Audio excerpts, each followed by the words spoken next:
अग्रवाल और स्वागत है आपका अपने YouTube चैनल ज्ञान एकेडमी पर। इस वीडियो में हम जानेंगे एटमॉस्फेयर के बारे में और एटमॉस्फेयर के स्ट्रक्चर के बारे में, जो लेयर्स वगैरह हमारी एटमॉस्फेयर की हैं उनके बारे में। एटमॉस्फेयर सिंपल शब्दों में कहा जाए तो एटमॉस्फेयर गैसों का वह गुब्बारा होता है जिसने हमारी अर्थ की सरफेस को चारों तरफ से घेर रखा है। बाय द डेफिनेशन देखा जाए तो it is a gaseous cover which surround the earth surface from all side and is attached to the earth surface by the gravitational force of earth. ठीक है ना। अब इसके एटमॉस्फेयर को बनाने में कौन कौन सी चीज़ों का योगदान रहा है, कौन सी चीज़ें इन्होंने एटमॉस्फेयर को बनाया है। सर पहले तो गैसेस कवर है, तो मतलब इसमें गैसेस का सबसे ज़्यादा इंपॉर्टेंस है, गैसेस में ज़्यादा पाई जाती हैं। इसके अलावा वाटर वेपर्स वगैरह और डस्ट पार्टिकल्स भी एटमॉस्फेयर को बनाने में अपना योगदान देते हैं। अब हम जो इम्पोर्टेंट गैसेस हैं उनके बारे में थोड़ा डिस्कस कर लेते हैं। जैसे कि हमारी जो एटमॉस्फेयर में जो 70 नाइट्रोजन गैस है वो सबसे ज़्यादा मात्रा में पाई जाती है, नाइट्रोजन गैस जो कि है 78%। उसके बाद आती है हमारी ऑक्सीजन।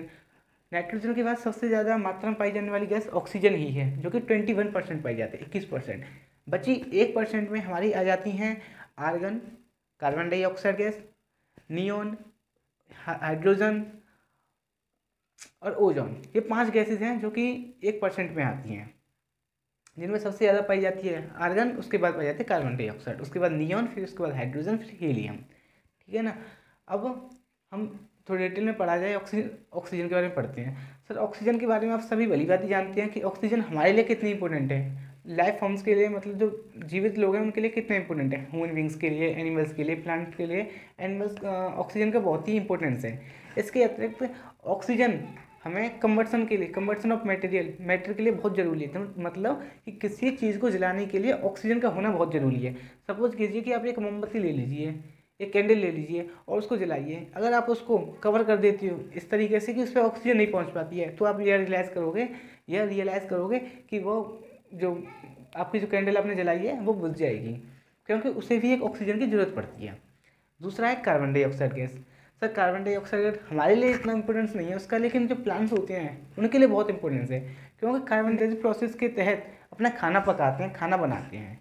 इसके अतिरिक्त जो कार्बन डाइऑक्साइड गैसेस है वो सर सन के द्वारा जो हीट एनर्जी आती है जो कि अर्थ पे पड़ती है, तो अर्थ सरफेस वार्म अप हो जाती है। वार्म अप होने के बाद वह उस एनर्जी को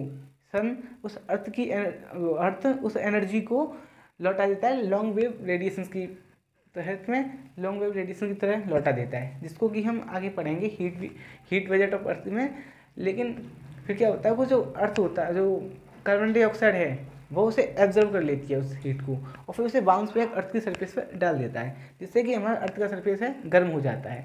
इसी वजह से जो कार्बन डाइऑक्साइड है उसे हम ग्रीन हाउस गैसेज में काउंट करते हैं, ग्रीन हाउस गैसेज में के नाम से भी जानते हैं कार्बन डाइऑक्साइड गैस को। अब आता है water vapours. Sir water vapours को हमारे जो एटमॉस्फेयर का जो इतना वॉल्यूम है ना, उसमें से 5-6% का योगदान हमारे वाटर वेपर्स देता है। वाटर वेपर्स कैसे बनते हैं कि जब सर गर्मी ज़्यादा हो जाती है तो जो पानी वगैरह वाटर बॉडीज़ वगैरह हैं, जैसे पॉन्ड है, रिवर है, ओशियंस हैं, जो गीली मिट्टी वगैरह होती है, जो प्लांट्स वगैरह होती हैं, उनमें से क्या होगा कि जो गर्म होने के बाद जो वाटर होता है वो इवेपोरेट हो जाता है, वाटर वेपर्स के रूप में ऊपर एटमॉस्फेयर में चला जाता है, उनको मिक्सअप करता है, अपना योगदान देता है। उसके बाद आते हैं हमारे डस्ट पार्टिकल्स, जो कि पार्टिकुलेट मैटर होते हैं। ये डस्ट पार्टिकल्स होते हैं हमारे एटमॉस्फेयर में फ्रीली मूव करते हैं, और यह हमारी सनलाइट होती है जो सूरज से किरणें पृथ्वी पर आती हैं तो उनको बिखरने का कार्य करती हैं, ये डस्ट पार्टिकल्स हैं। यही सभी थे एटमॉस्फेयर के कंपोजिशन ऑफ एटमॉस्फेयर पूछा जाए तो 3 ही हैं यही। अब आता है स्ट्रक्चर ऑफ एटमॉस्फेयर के बारे में बात करते हैं, एटमॉस्फेयर की लेयर्स के बारे में। और पहला है ट्रोपोस्फियर। ट्रोपोस्फियर एटमॉस्फेयर की सबसे पहली लेयर है और सबसे इम्पोर्टेंट लेयर है। इसका जो हाइट है, इसकी हाइट के बारे में कहा जाए तो सभी लोग अलग अलग बताते हैं, सभी बुक्स में अलग अलग, टीचर्स भी अलग बताते हैं।